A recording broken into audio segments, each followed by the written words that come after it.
या अस्सलाम वालेकुम। तो नेक्स्ट है हमारा, अभी जो हम डिस्कस कर रहे थे पीछे, तीन इम्प्योरिटीज़ थी। एक हमारे गैस बबल्स थे और दूसरे ग्लोब्यूल्स थे और तीसरे थे हमारे सॉलिड पार्टिकल्स।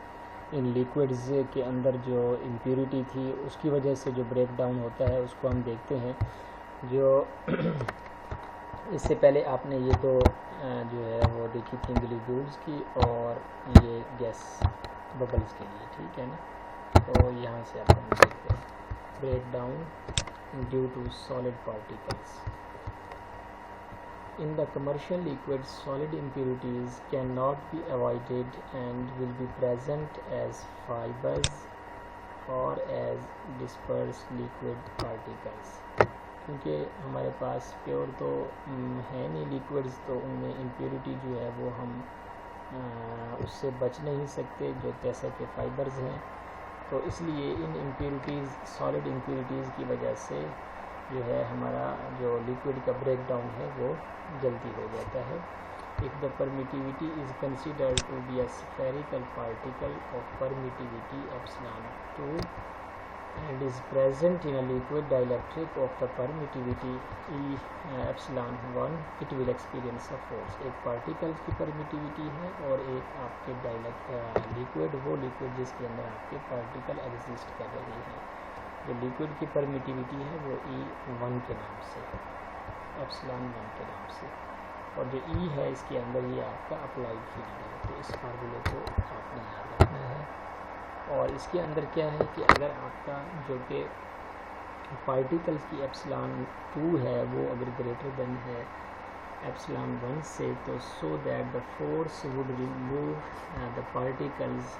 तो अब आपका क्या होगा कि जो इलेक्ट्रिक फील्ड की फोर्स है वो उन पार्टिकल्स को मूव करेगी। जहाँ पे आपका स्ट्रॉन्गर फील्ड है वहाँ पे पार्टिकल इकट्ठे हो जाएंगे। The particles will continue to move in this way and will line up in the direction of the field. उससे क्या होगा, stable chain of particles would be produce which at a critical length they cause break down. उसकी वजह से break because of the tendency to become contaminated, liquids are seldom used alone above 100 kilovolt पर centimetre in a continuously energised equipment. वहाँ पर जहाँ पर आप 100 kilovolt से ऊपर जहाँ कंटिन्यूसली एनर्जाइज रखते हैं आप इक्विपमेंट पे, वहाँ पे लिक्विड्स अकेले आपके बहुत कम यूज़ होते हैं। हम उनको लिक्विड्स के साथ कंजक्शन करके यूज़ करते हैं, जो कि मेगावोल्ट पर सेंटीमीटर रेंजेस के अंदर होता है। अब नेक्स्ट है हमारे पास ये जो लिक्विड्स का ब्रेक डाउन हमने देखा ड्यू टू दीज 3 इम्प्योरिटीज़। अब उसके बाद है हमारा purification of a liquid for the testing. अगर हम जो लिक्विड है उसकी प्यूरिफिकेशन करें तो उसमें क्या है, इसके सबसे पहले रिमूवल ऑफ डस्ट है। जो डस्ट है उसको हम रिमूव करें, जैसा कि स्मॉल डस्ट पार्टिकल्स हैं can become charge and cause local stresses which can initiate break down, जिसकी वजह से आपका ब्रेक डाउन इनिशिएट हो जाता है। They can also coalesce to form conducting bridges between electrodes। Means के coalesce means come together to form a one mass। ठीक है, मीन्स के इकट्ठे हो जाते हैं, सारे जो पार्टिकल्स हैं ना वो इकट्ठे हो जाते हैं और एक ब्रिज बना देते हैं, conducting bridge between the electrodes. ठीक है।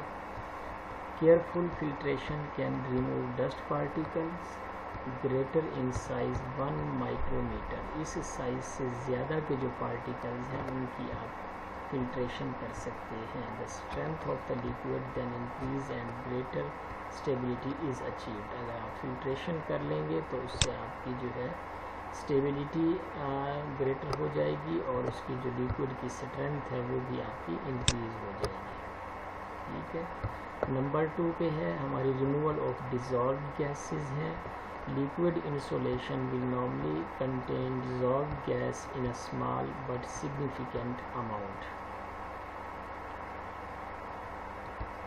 Some gases such as nitrogen and hydrogen do not appear to upset the electrical properties to a greater extent, but oxygen and carbon dioxide can cause the strength to change significantly। कुछ gases हैं जो कि effect बहुत कम करती हैं और कुछ ऐसी गैसेस हैं जिनको अभी हम ऊपर नाम दे रहे हैं डिज़ोल्व गैसेस का, वो आपका सिग्निफिकेंट जो है वो स्ट्रेंथ पे इफ़ेक्ट करती हैं। तो इसलिए नेसेसरी है कि हम क्या करें, अमाउंट ऑफ गैसेस जो कि उसमें प्रेजेंट हैं उसको क्या करें, कंट्रोल करें। This is done by the distillation and degassing process. Distillation जो प्रोसेस है उसके थ्रू हम ये removal of the dissolve gases कर सकते हैं। डिस्टिलेशन मीन्स कि जो separation, it is the process of separating the components of a mixture on different boiling point is called distillation. अब इसके बाद क्या है, removal of ionic impurities. Ionic impurities in the liquid leads to abnormal conductivity and heating of the liquid. ठीक है, तो समझ आ गई होगी। Water can be remove by, अब ये जो आपकी आयनिक इम्प्यूरिटीज़ हैं, वाटर है, इसको आप रिमूव कर सकते हैं by drawing agents, vacuum drawing और by freezing out in low temperature distillation. These are the methods, इनको हम अडॉप्ट करके आयनिक इम्प्यूरिटीज़ की रिमूवल कर सकते हैं।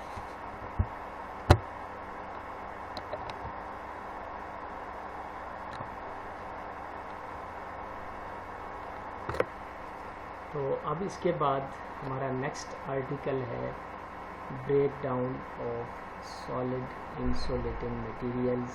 तो अब तक हमने दो मटेरियल्स स्टडी कर लिए इससे प्रीवियस, जो कि एक हमारे गैसेस मटेरियल हैं और दूसरा हमारे लिक्विड्स मटेरियल है। ब्रेक डाउन ऑफ गैस और इसी तरह से ब्रेक डाउन ऑफ लिक्विड हमने स्टडी कर लिया।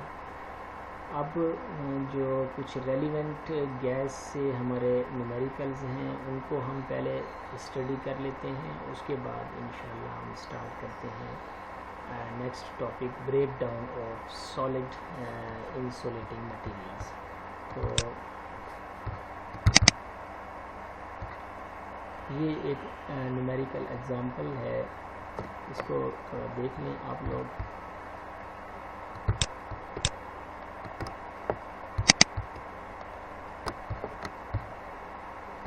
What will be the breakdown strength of air for small gaps 1 millimeter and large gap 20 centimeter? इसके लिए आपने breakdown strength बतानी है under uniform field conditions and standard atmospheric condition। जो हमारा standard atmospheric condition है उनके ऊपर आपने इन गैप्स के अंदर जो ब्रेक डाउन स्ट्रेंथ है वो बतानी है इन गैप्स के लिए अंडर यूनिफॉर्म फील्ड के ऊपर। इसका सलूशन देखते हैं। The break down potential in air for uniform field at normal temperature and pressure, जो कि आपका 20 डिग्री होता है टेम्परेचर या 293 केल्विन आप कह सकते हैं, और आपका जो प्रेशर होता है एटमॉस्फेरिक वो 1 टॉर होता है या 760 mmHg आप कहते हैं। ठीक है जी, तो ये इक्वेशन आपने जो अभी आपका गैस ब्रेकडाउन का चैप्टर था वहाँ पर आपने स्टडी की थी। तो दिस इक्वेशन को हम अप्लाई करके अपना रिक्वायर्ड रिज़ल्ट डिटरमिन कर सकते हैं for these two small gaps के लिए और लार्ज गैप के लिए। तो this equation from Paschen curves, ये हमने पास्चन लॉ जब स्टडी किया था वहाँ से हमने ली है, जिसके अंदर आपने देखा था वाई एक्सिस पे किलो वोल्ट थे और यहाँ पर आपका प्रेशर और डिस्टेंस बिटवीन द इलेक्ट्रोड था। तो इसी के साथ ही आपने यहाँ पर लिखा था, इसके साथ ही इक्वेशन लिखी थी E is equal to V/D which is equal to 24.22 plus 6.08 over square root of D। ये सारी जो वैल्यू हैं ये किलो वोल्ट पर सेंटीमीटर में इसका रिज़ल्ट आएगा। अब ये जो E है ये एक्चुअली क्या है, ब्रेक डाउन स्ट्रेंथ है, क्योंकि हमने न्यूमेरिकल में क्या करना था, ब्रेक डाउन स्ट्रेंथ फाइंड करनी थी। तो अगर आप इस फार्मूले में D को 1 मिलीमीटर पुट करेंगे तो आपके पास break down strength for the small gap आएगा, और अगर आप इस फार्मूले के अंदर D को पुट करेंगे इक्वल टू 20 सेंटीमीटर में, तो फिर आपके पास break down strength for the larger gap obtain होगी। तो ये एक न्यूमेरिकल था, इसको देख लीजिएगा।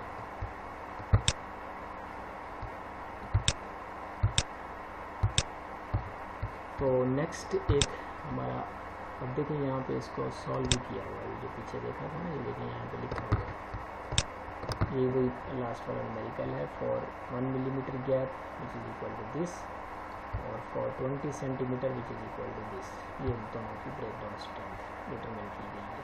तो यहाँ पर देखिए, आप गौर करें, जब आपका स्मॉल गैप है तो ब्रेक डाउन स्ट्रेंथ जो है पर सेंटीमीटर में वो ज़्यादा है, और जैसे ही आपका गैप जो है वो 20 सेंटीमीटर पे गया है तो फिर आपका जो ब्रेक डाउन स्ट्रेंथ है वो 43 से 25 पर है।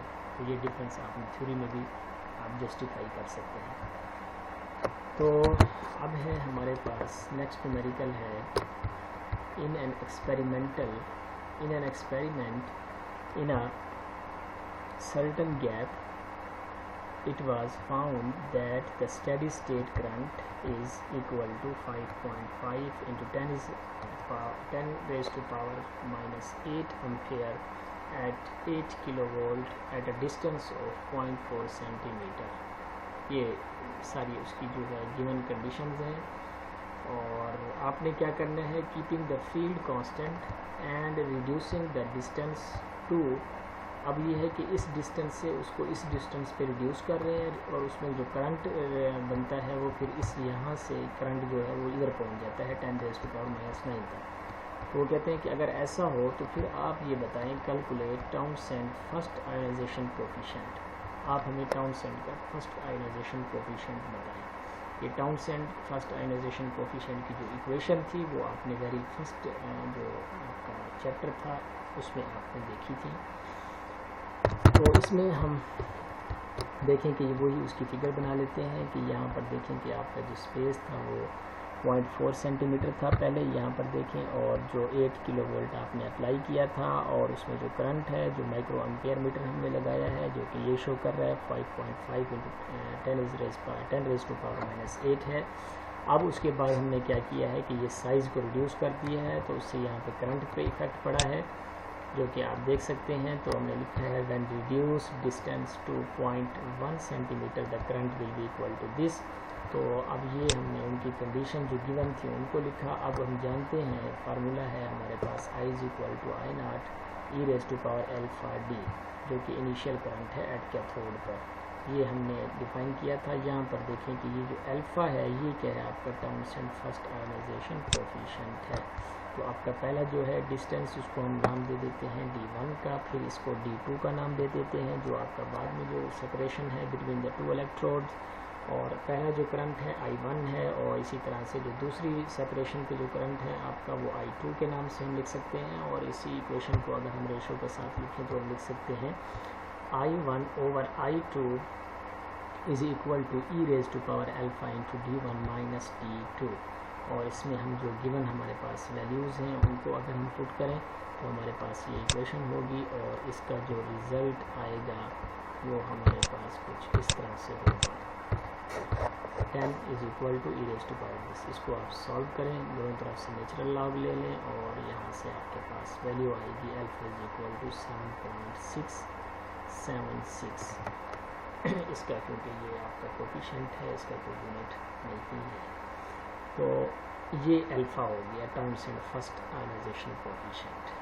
अब इससे अगला जो न्यूमेरिकल है वो यही है, सेम न्यूमेरिकल जो भी हमने किया उसमें उन्होंने ये कंडीशन चेंज की है कि उसी एग्जांपल में अगर हम break down occur when gap distance was increase to 0.9 centimetre कर दें तो आप गामा की वैल्यू बताएं। अब आपको पता है कि गामा क्या है, आपका टाउनसेंड सेकंड आयोनाइजेशन कोफिशिएंट है।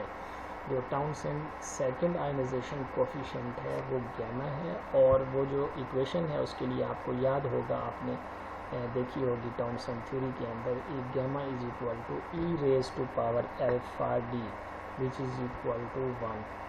अब हमें पता है, देखें कि अगर यहाँ पर तो हमने जो पहले अल्फ़ा है वो फाइंड किया हुआ है, अगर लेट्स सपोज एग्ज़ाम में आपसे डायरेक्ट ये एग्जांपल देकर आपसे गैमा पूछ लिया जाए तो आपको डेफिनेटली अल्फ़ा सबसे पहले फाइंड करना होगा, फिर जाके जब आपके पास फर्स्ट आयनाइजेशन कोफिशिएंट होगा देन आप सेकंड आयनाइजेशन कोफिशिएंट डिटरमाइन कर सकते हैं। ठीक है, तो इस इक्वेशन के अंदर हम अल्फ़ा की वैल्यू जो कि ऊपर हमने डिटरमाइन की है उसको पुट करें, और डी जो है यहाँ पर देखें कि 0.9 सेंटीमीटर आपको गिवन है। इस वैल्यूज़ को आप यहाँ पर पुट करें और इस इक्वेशन को मैथमेटिकली सॉल्व करें तो आपके पास जो गामा है वो आएगा 9.99 into 10⁻⁻⁴। This is the Townsend second ionization coefficient. तो ये 3 एग्जांपल्स आपने स्टडी कर लेनी है जो कि रेलिवेंट हैं डाइलेक्ट्रिक ऑफ द गैस, और जो लिक्विड्स की थी वो हमने साथ उसकी जो जब हमने उसका आर्टिकल किया था उसके साथ उसकी हमने 1-2 एग्जांपल्स की थी। तो अब हम इससे आगे चलते हैं जो कि हमारे 2 पोर्शंस कंप्लीट हो गए हमारे सब्जेक्ट के। तो थर्ड यहाँ पे हम स्टडी कर रहे थे इस फेज़ का जो कि हमारे पास है लिक्विड्स के बाद सॉलिड डाइलेक्ट्रिक्स का ब्रेक डाउन। तो यहाँ तक हमने बात की थी। तो अब है हमारे पास break down of solid insulating materials, यहाँ से आर्टिकल 2.2।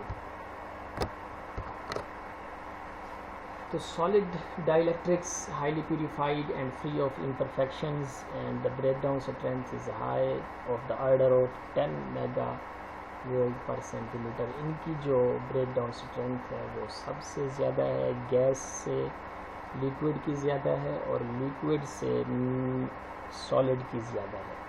आपने देखा था यहाँ पर जो लिक्विड का ऑर्डर था वो था 1 मेगावोल्ट पर सेंटीमीटर, यहाँ पर है 10 मेगावोल्ट पर सेंटीमीटर। ठीक है, और इसी तरह से जो गैस का था वो था 100 किलोवोल्ट पर सेंटीमीटर था। The highest breakdown strength obtain under carefully controlled condition is known as intrinsic strength of the dielectric. जो उसकी हाईएस्ट ब्रेकडाउन स्ट्रेंथ है उसकी अपनी ज़ाती, तो वो मटेरियल की उसको हम नाम दे सकते हैं इंट्रिंसिक स्ट्रेंथ का। तो dielectric usually fails at stresses well below the intrinsic strength due to usually at one of the following cause. Means के जो आपकी डाइलेक्ट्रिक्स हैं ये ब्रेक डाउन कर जाते हैं बिलो द इंट्रिंसिक स्ट्रेंथ के, जो उनकी जहाँ पर उन्होंने जो ब्रेक डाउन होना था उससे पहले जो वो कर जाते हैं अपनी स्ट्रेंथ से, जिसको हम इंट्रिंसिक स्ट्रेंथ कहते हैं, वो इन फॉलोइंग काजेज़ की वजह से होता है कि कोई ना कोई इसकी ऐसी वजह बनती है इनमें से जो अभी हम फॉलोइंग डिस्कस कर रहे हैं। तो इनमें से किसी एक वजह से वो ऐसा हो जाता है।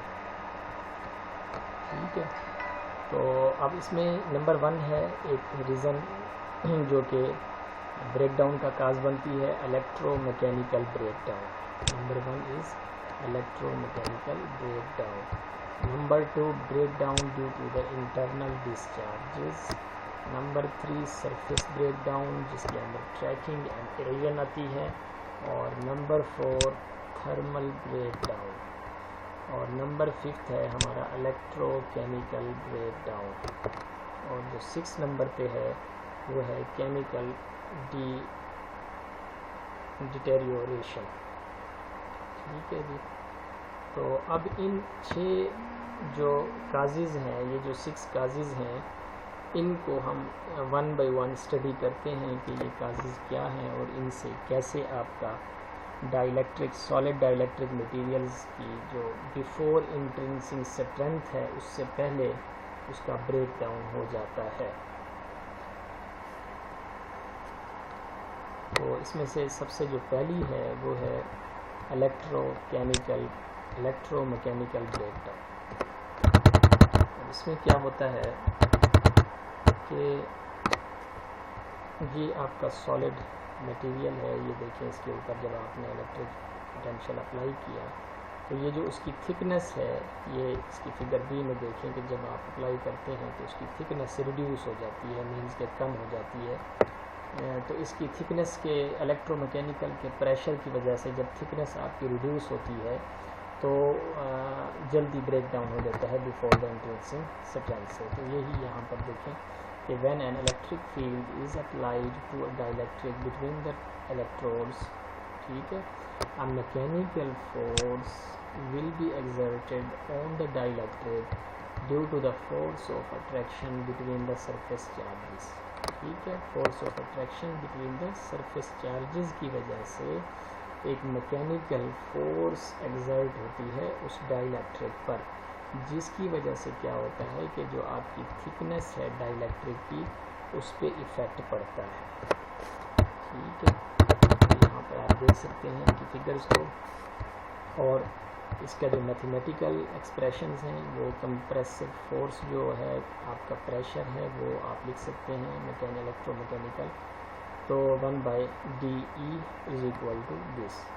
और जो हुक्स लॉ है फॉर द लार्ज स्ट्रेन्स वो आप जानते हैं, ये इसकी इक्वेशन है जो कि PC जो कि कंप्रेसिव फोर्स है, और जो स्ट्रेन है y एंड log D0/D, ये जो D0 है ये आपका पहले वाला है, और जो बाद में थिकनेस रिड्यूस हुई है D की तो ये उसके साथ है D। अब उसके बाद at equilibrium equating force gives the equation, यहाँ पर जो इक्विलिब्रियम के ऊपर जो इक्वेटिंग फोर्स है वो अगर हम लिखें तो इस तरह से उसको लिख सकते हैं। अब जिसके अंदर इसको अगर हम डिफरेंशिएट करें विद रिस्पेक्ट टू D तो हम ये देखते हैं कि system becomes unstable and log D0/D is greater than 1/2 और D is equal to this. Then the field is increase. अब ये देखें कि ये एक केस देखें कि जब फील्ड को हम इंक्रीज़ करते हैं, when the field is increased the thickness of the material decreases. अब फील्ड को इंक्रीज़ करने से जो थिकनेस है वो क्या हो रही है, डिक्रीज़ हो रही है। At the field when D is less than 0.6 D0 any further increase in the field would cause the mechanical collapse of the dielectric, ठीक है।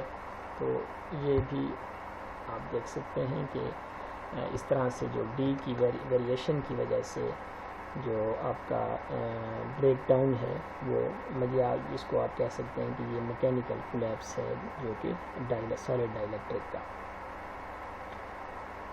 अब इसके बाद जो नंबर 2 है वो है हमारे पास reason break down due to internal discharge,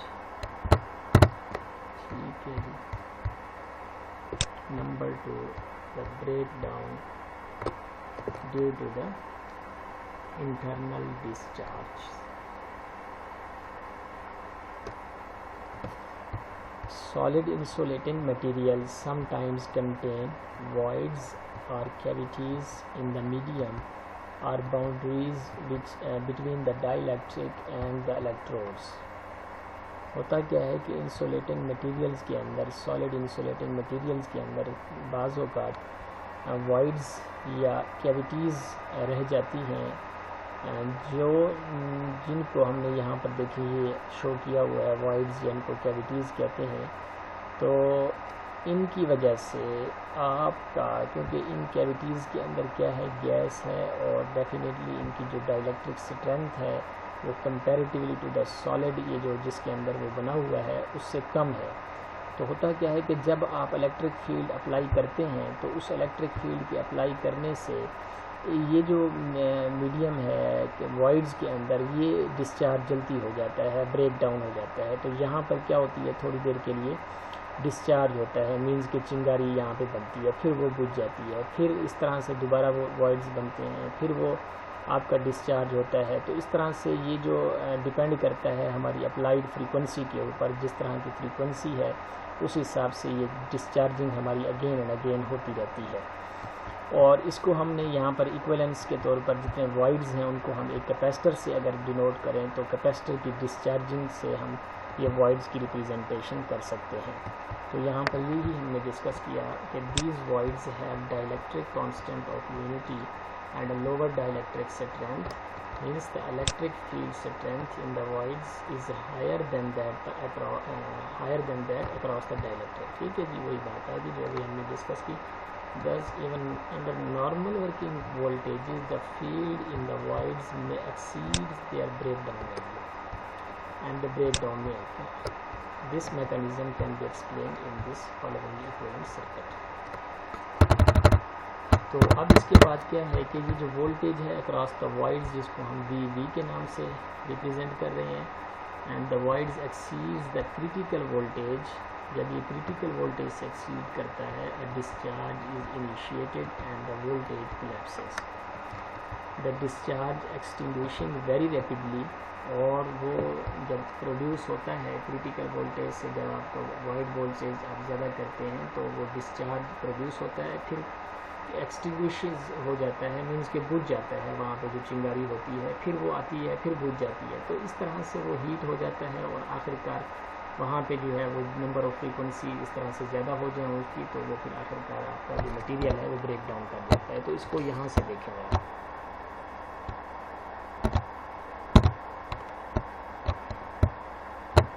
तो इस फिगर से हम ये जो break down due to the जिसको हमने कहा था इंटरनल डिस्चार्ज, जो कि वॉइड्स और कैविटीज़ की वजह से होता है, तो इस ग्राफ को हम यहाँ पर देखते हैं.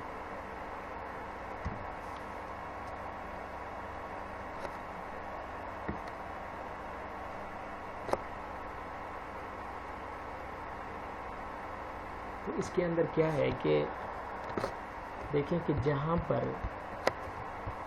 जहाँ ये इसकी अप्लाइड वोल्टेज है यहाँ पर जो हमने अप्लाई की, और ये जो रेड में आपको नज़र आ रही है ये वो वोल्टेज है जो कि वॉइड्स के जो अक्रॉस वोल्टेज है जब आपका कोई डिस्चार्ज प्रोड्यूस नहीं हुआ. और ये जो कलर है आपको यहाँ पर जो है वायलेट या जो इसको आप नारंगी कलर कहते हैं, ये कलर जो है ये वो वॉइड्स के अक्रॉस वोल्टेजेस हैं जब आपका डिस्चार्ज आता है. देखिए यहाँ पे डिस्चार्ज आया तो उस वक्त आपका जो करंट है मीन्स कि यहाँ पर देखें उसकी पीक है. फिर यहाँ पर देखिए जब चेंज हुआ वॉइड्स के अक्रॉस वोल्टेज जो है वहाँ पर जो है वो आपका स्पार्क प्रोड्यूस हुआ. जब ये देखें वॉइड्स के अक्रॉस वोल्टेजेस हैं जो स्मॉल वोल्टेजेस हैं, तो यहाँ पर करंट आया. तो जहाँ पर देखें ये वेरिएशंस हैं आपको नज़र आ रही हैं, तो यहीं पर आपकी स्पार्क मीन्स के डिस्चार्ज प्रोड्यूस होता है. तो ये इस डिस्चार्ज की वजह से कंप्लीट आपका जो सॉलिड है वो हीट अप हो जाता है और इस तरह से वो ब्रेक डाउन कर जाता है. तो यही है कि in each of the discharge there will be a heat dissipation. हर डिस्चार्ज के अंदर क्या होती है, हीट डिसिपेशन होती है in the voids, will cause the carbonization of the surface of the voids and erosion of the material. The gradual erosion of the material and the consequent reduction in the thickness of the insulating materials eventually leads to breakdown. तो ये हमारी दो जो है वो हमने process देखे जिनकी वजह से हमारा सॉलिड के अंदर ब्रेक डाउन हो जाता है. तो इसके बाद है हमारा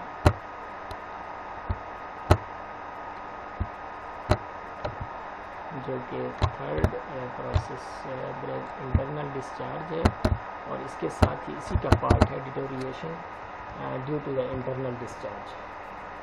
तो ये भी इसी का ही पार्ट है. तो इसको देखें कि